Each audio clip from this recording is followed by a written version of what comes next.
Ring, ring. Hello, it's Corporate Hotline. Oh, hi. We're going to be reading your insane corporate confessions. In this episode, we go through me low-key having a stalker. Telling your colleague they deserve a spanking. Ready for the worst, most horrifying metaphor of all time? Let's get into it.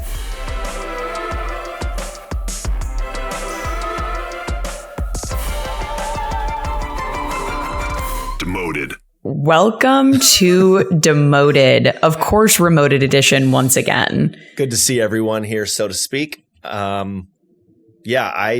decided to not shower for you and just let my hair ride.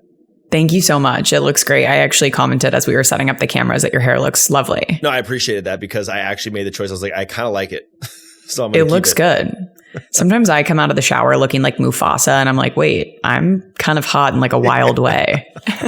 I would love to see that when it's all poofy around. It is so poofy. I was just in Hawaii and let me tell you. Humidity will do that. Of course, like the thing you hate most about yourself, like my curly hair, everyone's like, you're ruining yourself straightening your hair. It looks so good. Yeah. Thanks. It's falling out now. So welcome back to Demoted. We do got the juice. We got the juice. This is going to be a corporate hotline episode, meaning we've got an audio submission, which is always just a rare treat for us.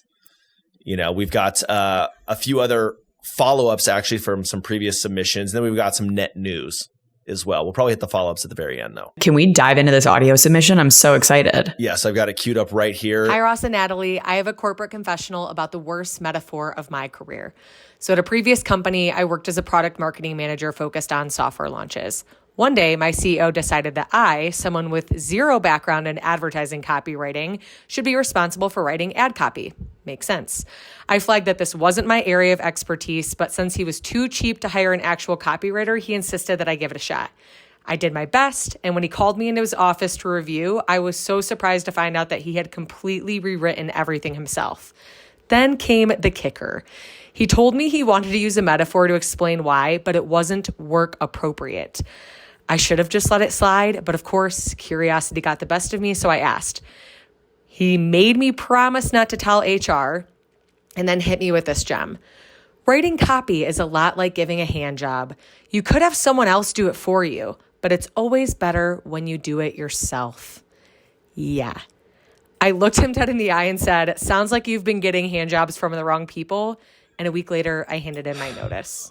Well, he might have been getting hand jobs from the wrong people. I mean, it's entirely possible.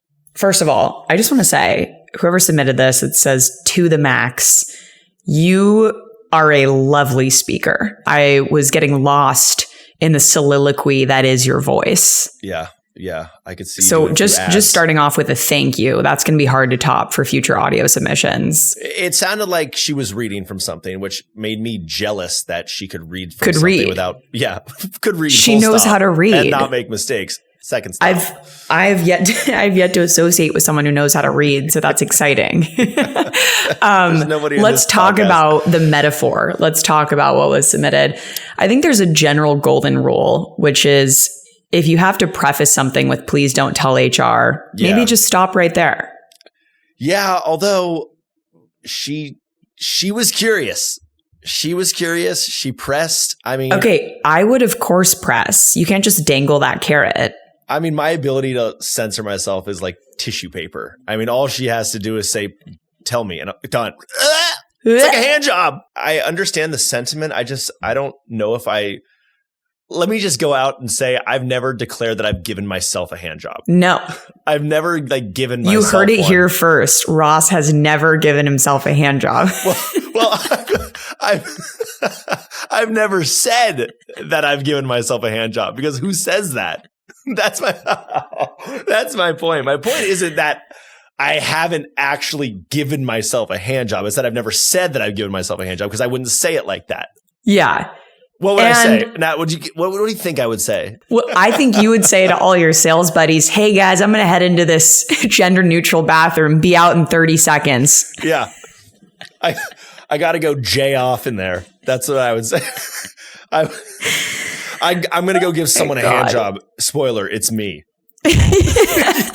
Like that's I don't know lucky if that's how to say guy. it. Yeah. Lucky guy alert. Thank you for submitting your resignation, because this guy's doing nothing but giving himself hand jobs and apparently writing okay ad copy. I do want to commend you once again, not only for your eloquent speaking voice, but for just being so real with him the whole way through. Right. Hey, that's actually not one of my core competencies, so I don't think I'm going to do well at this task. Right. Incredible. I could never do that. I'd be like, okay, amazing. I will try. I'll try my best.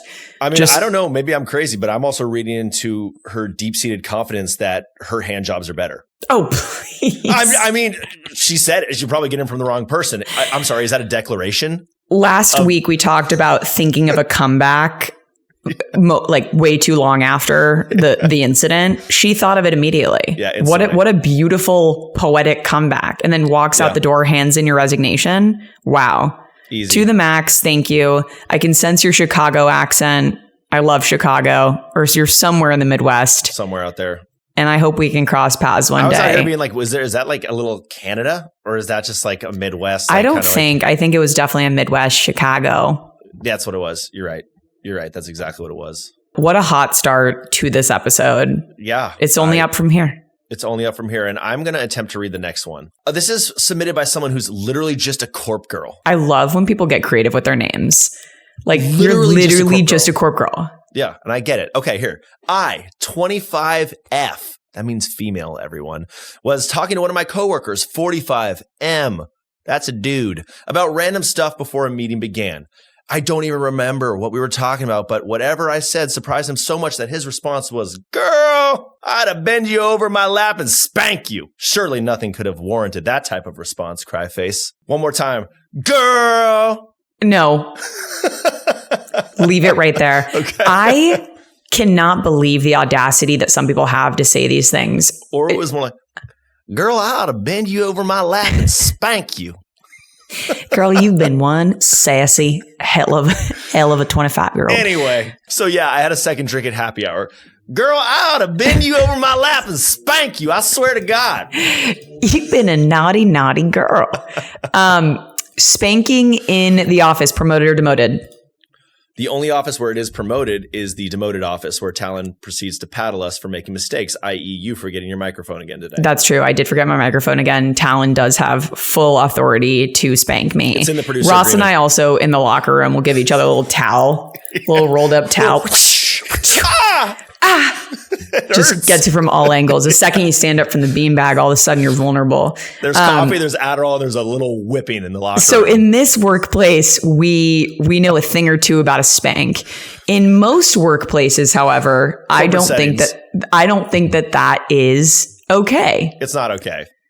It's not okay. Unless I'm kidding. Depends on what you said, you know? She said, what did you say? If she said it to him, I would have been cackling.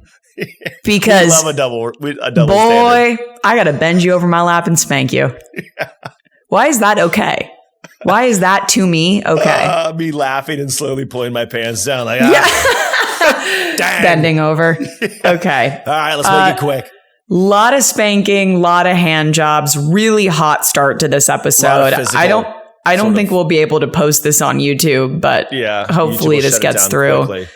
I will read the next one. Longtime listener, first time caller. I'm a marketer who now lives in Sonoma County. Hey. Oh. Ross and I have done many a wine trips to Sonoma County, never together, but separately.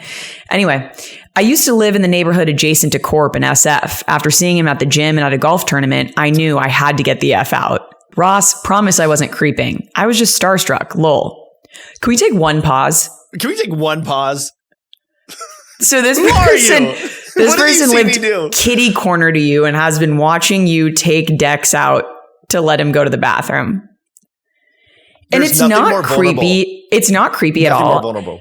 But the messages that are most alarming to me are when you think you're not on stage and then you are. Yeah. It's like, oh, I let my hair down in a Barry's boot camp class. Boom, DM. Saw you on the treadmill next to me. Was too afraid to say anything. Oh, when I was walking on an incline. Yeah. Oh, when I was panting, sweating. Oh, when I left to throw up because I was so fatigued. I'm glad you saw me in that state. I was state. just existing and let out a just heinous sneeze. A little more came out than I wanted. I was like, Beck, do you have a napkin? That's you on the corner of your thank God. This is the best possible way to write it though. So to you, longtime listener, first time caller, hilarious that you're just roasting Ross and had to leave. Love that. You got a bag around your hand. You're bending over. You look around to see if anybody's going to watch you. Just do this totally emasculating thing where you get over and just you're just picking it up. Fold it inside out, tie it up. My friend got adopted a dog, and her and her boyfriend are walking the dog, and they're realizing the dog doesn't know how to take solid poos yet. It's hasn't learned. It's like maybe sick. Maybe from the pound, it has some sort of worm or sickness. So she's like, I'm in my new neighborhood with my boyfriend, with my new dog, trying to be cute. And I'm just wiping pee poo off the side of the sidewalk to be a good Samaritan and pretend like I'm doing something. Okay, let's get back to the submission. Sorry about all as well. We've hit it all of the pee poo. We have nothing left. We're back. All right, finish the back half of this. But seriously, we have a newborn, and I found out about Snoop Dogg's kids show called Doggyland, and it's quite literally the only thing that can get our daughter to chill and hang out. He's got affirmation songs, healthy eating songs, Snoopified versions of kids' classic, and more. Most importantly, it's Snoop, so it's not annoying for the parents. Get your boy on it. Congrats. P.S. Don't skip leg day. I'm all in on Doggyland. What is this? Is this just a stream of consciousness? Is this? Is this a confession? A lot. I had to leave. By the way, watch Doggyland. You scare me. Doggyland rocks. Congrats on being a dad. Don't skip leg day. That sounds like a dude's dude if I've ever heard one. I think what we're doing, we're squarely putting ourselves right in the correct, area of what a podcast should be, is where you guys are all just our friends who roast us. Yeah. So thank you, and we love you, Motorheads. Don't skip leg day. If you've seen me in the gym, which it sounds like you have, you would know for a fact I don't skip leg day.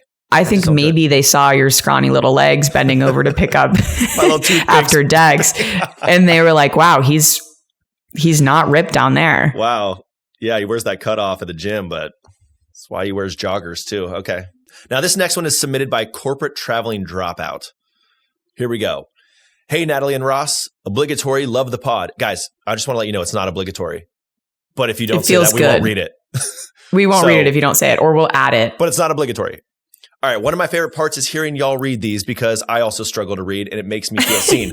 Okay, here's the thing. I thought Talon edited these. So yeah, you guys also, you don't even see the flubs, or do you? Maybe Talon keeps them in because he hates us. Some background info. I'm 23, recently graduated with my MBA and started working in a 1-year role that is likely to become a full-time hire, parentheses, and they assume I will definitely take the job if offered. Recently, I've been thinking a lot about wanting to take some time off to travel, likely about a year. I know I'm a bit older for taking an official gap year, but I've started to realize that I'm never going to have so few strings in the future to be able to do this once I have a family, and there's so much in the world I want to do and see. Would it be crazy of me to take a year off after this 1-year position? I'm not really concerned about being able to get a full-time job afterwards, but I do wonder if future employers may look down on me for not working full-time while traveling. I'd love to hear your thoughts, advice, and any destinations you recommend I visit. Thanks, team. Sending love to Becca in her 3rd trimester, too. Oh, adorable. I didn't see that. That's on another page, guys. That was on another page. I don't read second pages. No, that would be way too much for you. Okay, I have a couple of questions. And Ross, curious as someone who graduated with your MBA, so they must have done this in parallel, right? Or done their MBA during their senior year, or like an online course or something. Yeah, that's maybe there's crazy. Like a program where it's like you stay for a 5th year or something and you get your MBA. Because I graduated, I was 22, I guess. So yeah, maybe you stayed a 5th year. Regardless, you're a total overachiever. I don't know many 23-year-olds with their MBA. That's quite impressive. Yeah. And I will tell a story from take a year off. So I'll tell a story from my perspective. One, I don't know how long you've worked in the real world or what your funds look like. A year off to support yourself is a lot of time. So make sure you have the funds and you're not, stranded in Thailand with no money. We'll start there. So we're not going to advise you somewhere without money. Thailand is a great spot. Thailand's a great spot, but we're not going to advise you. Once your finances are figured out, then take our advice. I was recently hiring someone for the Corporate Natalie team. We're hiring assistant/social specialist, and we interviewed a ton of girls, ton of incredible women. And one of them took a year off to travel to Australia.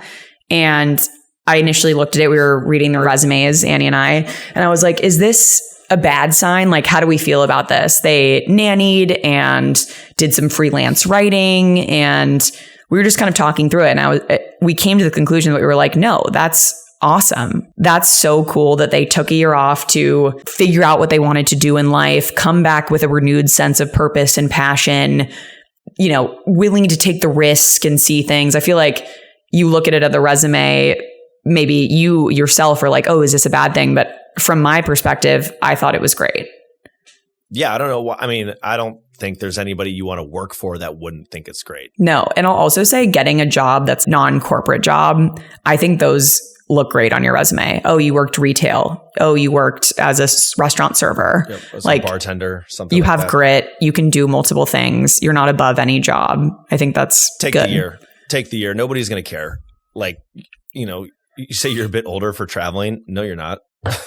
You're actually younger for traveling. You're so young. You're so young. There's the Euro trip in between college and, you know, quote unquote, the real world. But that's like not, I don't have any friends who did that. In fact, most of them did their trips later towards the 23, even to 28, even 30. I have friends who have done that.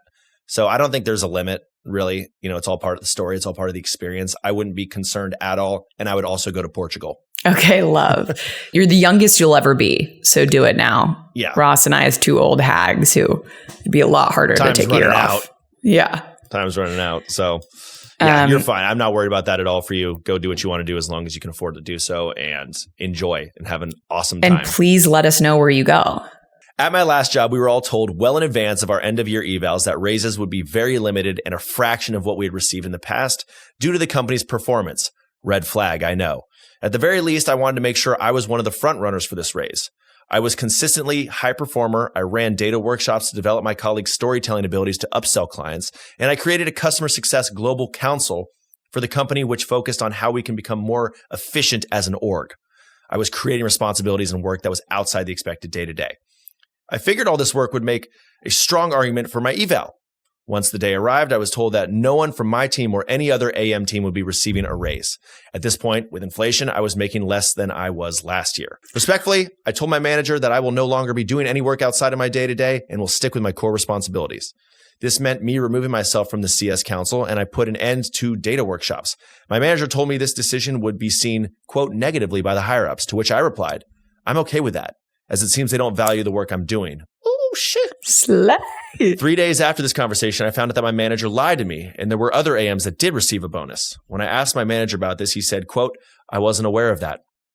I found a new job 3 weeks after and left. I connected with a few of my friends that worked there about a week after. And apparently my ex-manager told the team that last quarter was really stressful. Glad that Mike Jones is gone, as he was very toxic. Question for y'all. Did I approach this the correct way? What would you have done if you were in my shoes? There is nothing worse than not being rewarded for going above and beyond.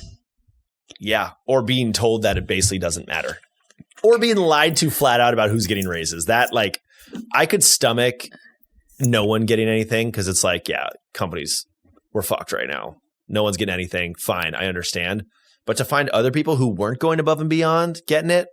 Who didn't start the CS Council and run the data workshops? Yeah, I don't see them running a data workshop. No. I don't know really how else you could have handled this, to be honest with you. You asked the questions, right? You kind of pressed, and that's all you can do, short of getting angry. What do you think about the kind of passive aggressive, like, I won't be doing stuff outside of my day-to-day? Because I love it. I was going to say, I don't hate it at all. I don't know if I'm like, they don't value the work I'm doing, but I think the essence is there. I don't think anything's wrong with this. A manager told me once, like, don't work yourself to death because that becomes your new standard. That becomes your new baseline.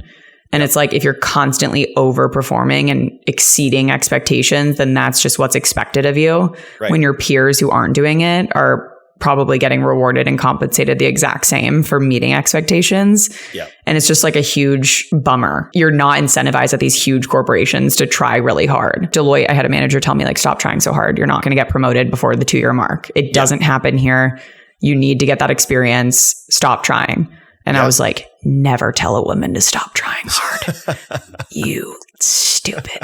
Thank you so much for telling me that. I'll never forget you. Yeah. I mean, there's something to be said for that, though. Like, it's a shame when people do want to go above and beyond, that there isn't some mechanism to reward those people.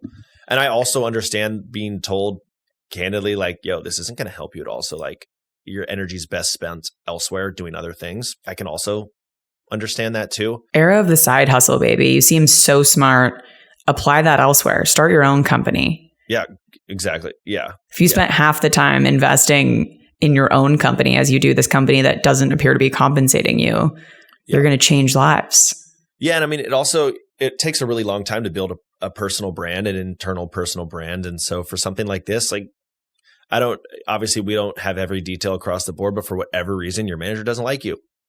And that is a really hard thing to overcome. So if you're dealing with a manager who objectively does not like you and will not advocate for you and does not support you, you got to go.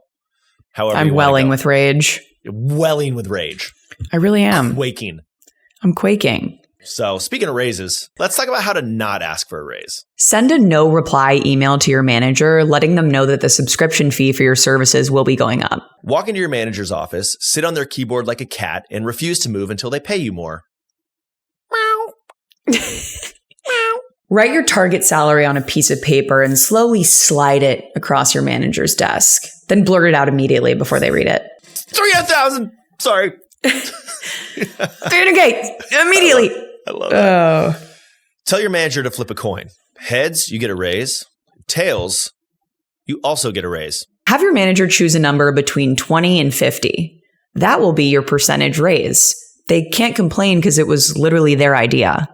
Start a mutiny in the office. Then grant your manager a pardon in exchange for a pay raise just before they walk the plank. This shows leadership and initiative. I hereby I'm grant picturing you with pardon. like a pirate's kind of mask on, and you're telling Exactly someone to what I walk wore the plank. to your party. That's what I wore to your party. You were a pirate at my Halloween party.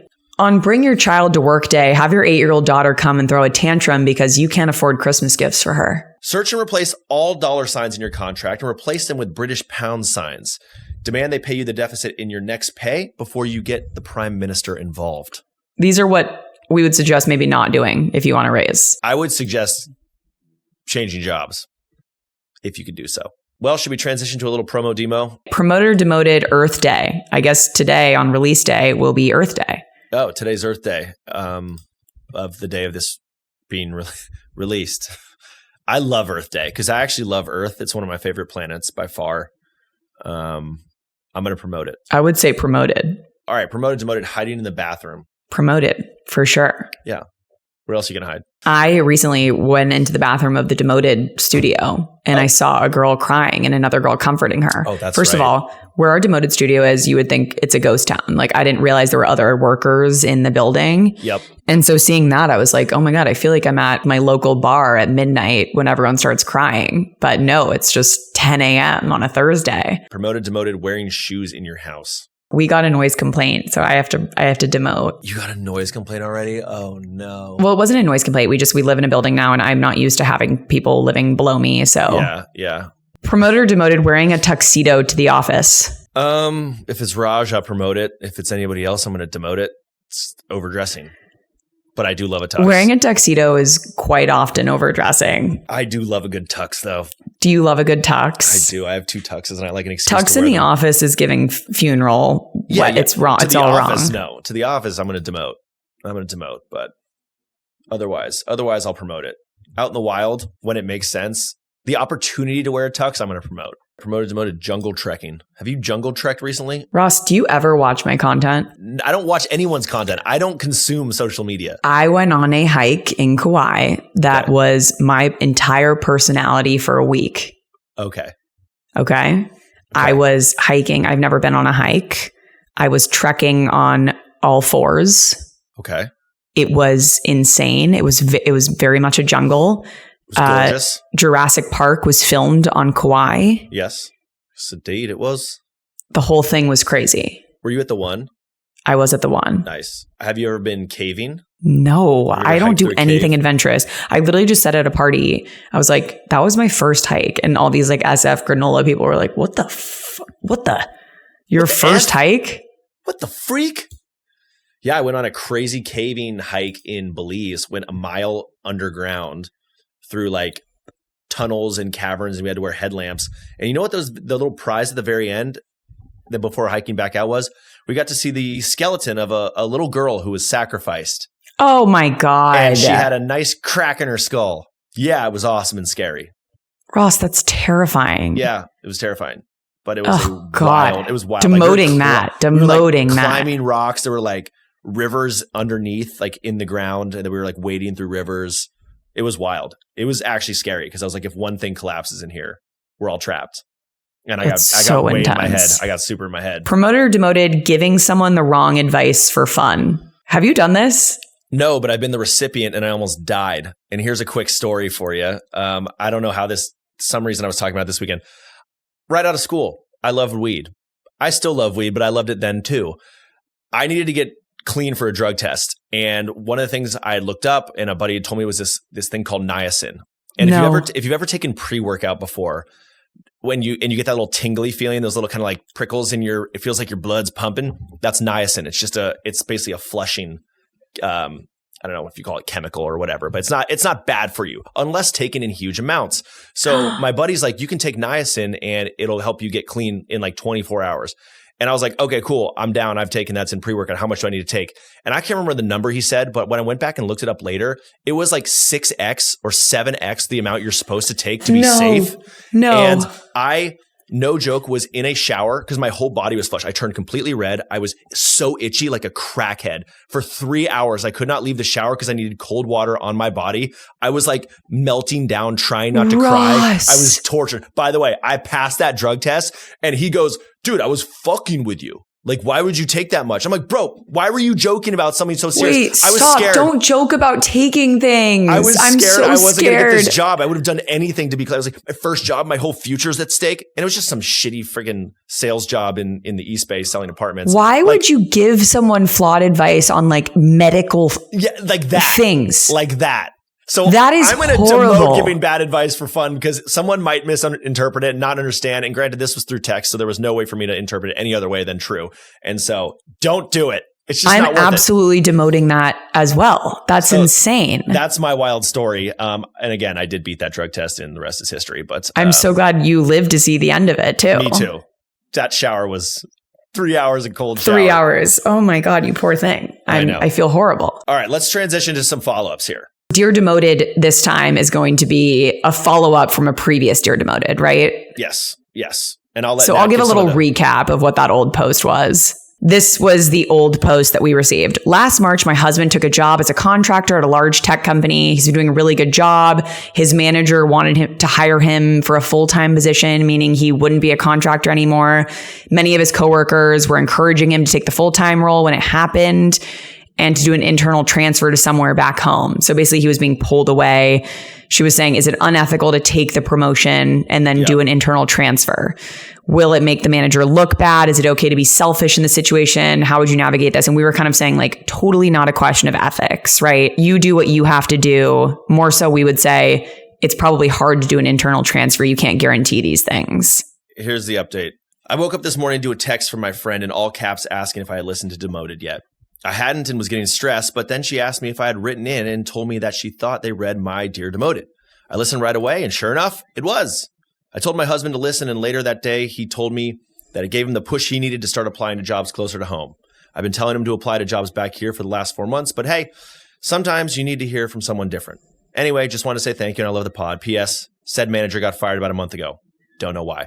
Sorry for the longest DM ever, but just wanted to let you know that your advice is helping create change. Oh my God. That is what a nice note to end on. That is very nice. That was so sweet. Thank you. I'm so happy that our advice is creating change. Let us know if he gets the job. Please let us know. We love updates. These follow-ups are exciting for us and the listeners. I'm going to read one comment. We're going to get you on out of here.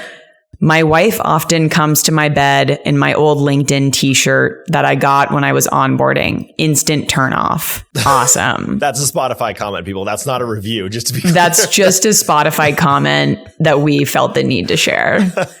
So thank you so much, Robbie. That's funny. I like that. Let's do a quick shout out here real quick for one of our listeners. Hey guys, I just wanted to wish my wonderful and beautiful fiance, Elena Horowitz, a happy 34th birthday. Thanks for the shout out. Elena's shouted me out twice now, but she's the real motorhead, so it's only right that she finally gets one. This is from boyfriend turned fiance, Eric W. Eric W., we love both of you. Nothing better than fiancés who are also motorheads. So we absolutely love to see that. Please send us your corporate confessions, dear Demoteds, and shout outs on the submission form on our website. Email us if you want to, contact@demotedpodcast.com. Like, comment, subscribe, leave a comment on Spotify. They added those now, so you can really say things like, I don't like it when my wife shows up in my old LinkedIn t-shirt. Exactly, which we want to hear. Obviously, comment interesting post. Put a hard hat on that subscribe button. Maybe spend a year traveling the world with the like, comment, subscribe button if you want to.